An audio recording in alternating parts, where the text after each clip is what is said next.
What is up, guys? It's the Sound Alchemist, and today I'm back to talk to you about Warhammer 40K once again.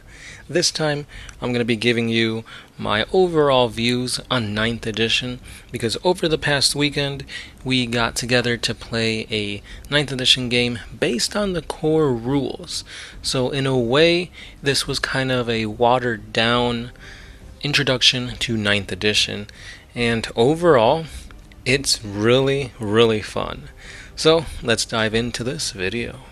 So of course the point values aren't adjusted yet for 9th edition for the codices. So we were playing with 8th edition points, 8th edition rules, except for those found in the core rules for 9th edition, which if you guys want to check that out, I will leave the link down to the Warhammer community page so you guys can check out the awesomeness that is 9th edition. So right off the bat, I knew that I wanted to play Space Marines to kind of see how they feel in this edition, but not just any Space Marines. I wanted to try out the Knights of Titan, the Grey Knights. So I started building my list, and the thing that makes list building so much more fun in this edition is the command points. So we played at 2,000 points, which gives us 12 command points, and that's a lot, especially since you get one command point at the start of your command phase. You can just rack point after point after point, and almost to the point where you don't really have to think about, should I use this command point? Is this stratagem too expensive? You just do it because you know you're going to be refunded points, and depending on like the war gear, relics, that kind of thing, you can even attain more command points that way. And the Grey Knights actually have a psychic power that lets you get a command point back, or it gives you a command point during the psychic phase, so it's almost endless. So I decided to field a Grandmaster in the Nemesis Dread Knight, a Brother Captain for my HQs. I also had a Tech Marine, that the Tech Marine was going to basically sit in the backfield with a Land Raider and a Contemptor Dreadnought with a Twin Last Cannon and missiles. So the whole trio there was basically just going to cast Astral Aim and shoot at things behind cover. And that's a really good psychic power. The thing, though, is that when it comes to psychic powers, they changed it drastically. Now it's only one psychic power per psychic phase per, unit per character. So you can still spam Smite. That's not an issue. Like, you can cast it multiple times with different units. The thing with the Grey Knights is that you're allowed to do this without the Smite getting harder to cast, like your warp charge going up. But now you're limited to only one other psychic power per turn. So for example, if you have Hammer Hand or Gate of Infinity on 3 units, you can only cast it once, even though each unit has, multiple of that same psychic power. So while in 8th edition, when you deploy via Deep Strike, and let's say you're in a compromising position, on your next turn you could just essentially deploy your entire army out of Deep Strike again, by just casting Gate of Infinity over and over again. I mean, yeah, the warp charge goes up, but if you're playing a pure Grey Knight detachment, you already get a +1 to your psychic rolls, and depending on if you have the Sanctic Shard and stuff like that, there's ways to make it easier to cast psychic powers. So that was an issue back in 8th. However, that's not the case in 9th. So in 9th edition, it's a lot more tactical, because now you have to basically pick which units need the Gate of Infinity, the Astral Aim more. And that's where my little conundrum happened at the backfield, because now I was trying to figure out if, should I just keep the Land Raider tucked behind cover and cast Astral Aim via my Tech Marine on it, or should I put the Land Raider out in line of sight, but then just have the Contemptor sit in the back and being hit with Astral Aim to fire that way. In 8th edition, I could just fire him from safety, no issue. But nah, it was a conundrum that I didn't think about while building my list. So I feel like that kind of hindered me, because when I dropped from Deep Strike, I'd use that stratagem, the Cybolt ammunition, to just bump my bolter weapons, and That was probably the best turn Grey Knights have when everything comes out of Deep Strike. You're in rapid fire range, and you're just obliterating things. Gersh 1 was playing Orcs, but he was playing a slightly different list than what he normally plays. So he was playing like 2 Orc hordes, I think it was like 30 boy squads. He had 2, I forgot what it was called, but he had like 2 tanks filled with tank busters. He had some Gretchen for objectives and stuff like that. And he bought bikes. He actually brought bikes once again. And basically he was trying to tie up my units in combat, but I had Nemesis Dread Knights, and those things are a beast. I like just the way they're really good in close combat, and they're good getting into combat, because as you're moving up the board, you can cast Sanctuary on them, and it's going to give them an invuln save.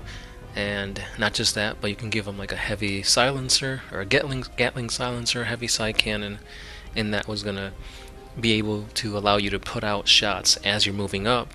And now with heavy weapons not being at a -1 anymore, well, unless you're infantry, that's not a thing for the Dread Knights to be at a hindrance. So they can move up, fire pretty accurately, get stuck in, and Dread Knights are still beasts in combat. So it was fun. It was definitely a fun matchup.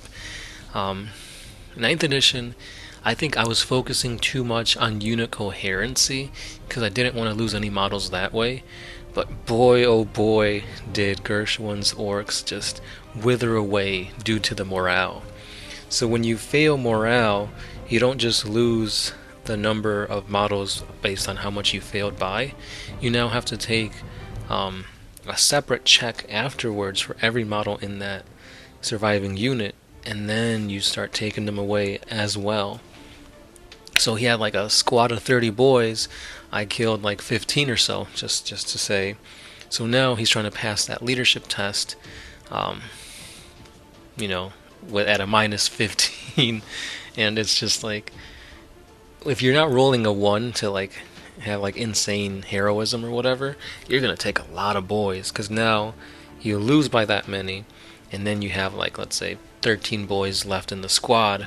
Now you have to roll a d6 for those 13 boys, and on a 1, that's more dead orcs. So that was hurting him a lot. It got to the point where I was kind of focusing on just whittling them enough to allow them to take morale tests, and then have the morale test be his detriment. Like, so I don't even care about finishing off the squad. Like, I know he's gonna fail morale, and his squad's gonna be wiped out that way. So that's another tactic to kind of think of. Maybe save that extra squad at shooting that same squad, target somebody else, and just let the morale phase be a detriment to your opponent. And the thing about like orcs is that they're supposed to be like a close combat heavy army, but his orcs played very well at the long game because of his tank busters. Those were hurting my Dread Knights. Like a volley of that took out a Dread Knight, another volley of that took out my Grandmaster in the Nemesis Dread Knight. So those tank busters are not something to scoff at, especially when they're being protected and carried inside of a truck. Yeah, they're highly maneuverable. You gotta blow up the truck to get to the ooey gooey inside, and yeah, they hurt. So those were definitely a unit to look out for in 9th, because each rocket shot does like 3 damage. So yeah, that hurts.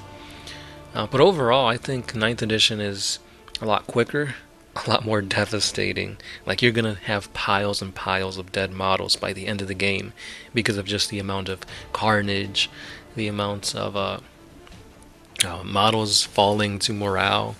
So yeah, it's a good thing that the Tau have access to just fire Overwatch, because when you get them in close combat, they're just gonna die and die to that morale phase. So it's a good thing that they still have that.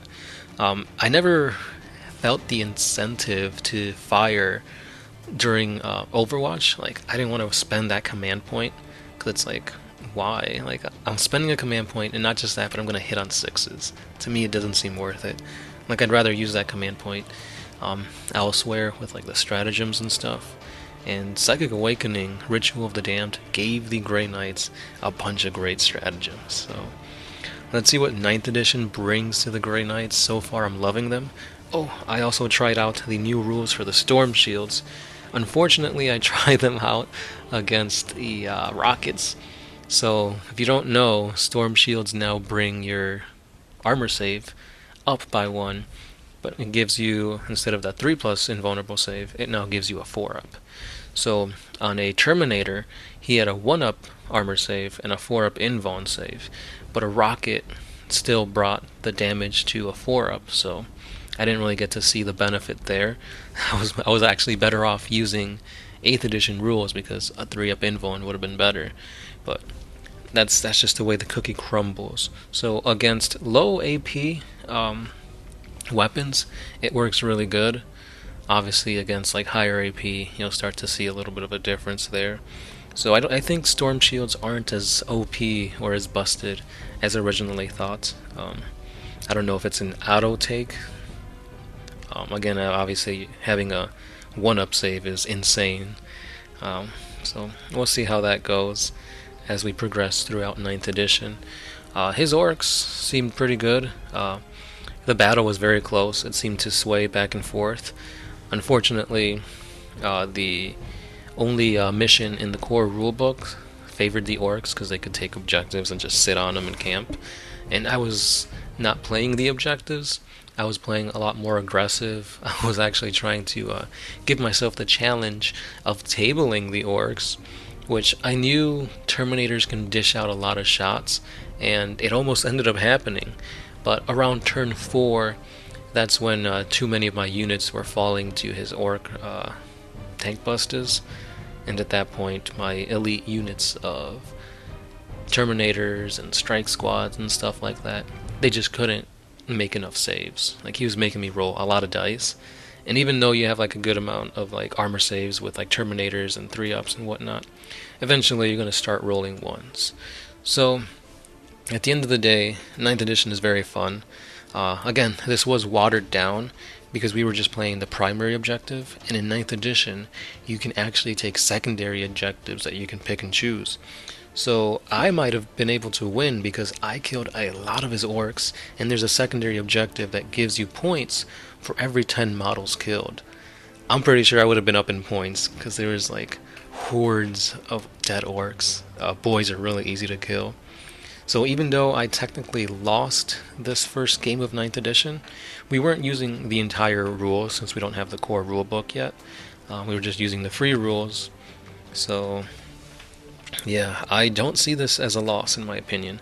If anything, this is a trial, a little taste of what's to come for 9th edition. So I'm very hopeful that the Grey Knights are going to do amazing this edition. I can't wait. Obviously, if you play Hordes, Tyranids, Orcs, you're a little bit of a disadvantage, especially with that devastating morale phase. Not being able to have your entire squad fight in combat because of the way getting into combat works. You have to be half an inch of a model that's half an inch in order for them to fight. So that's something to kind of look out for. But we'll see what stratagems, what tweaks happen as we progress deeper into 9th edition. I mean, technically, it's not even out yet, so yeah. Really fun. The highlight of this edition is just the crazy amount of command points given. So even if your army isn't as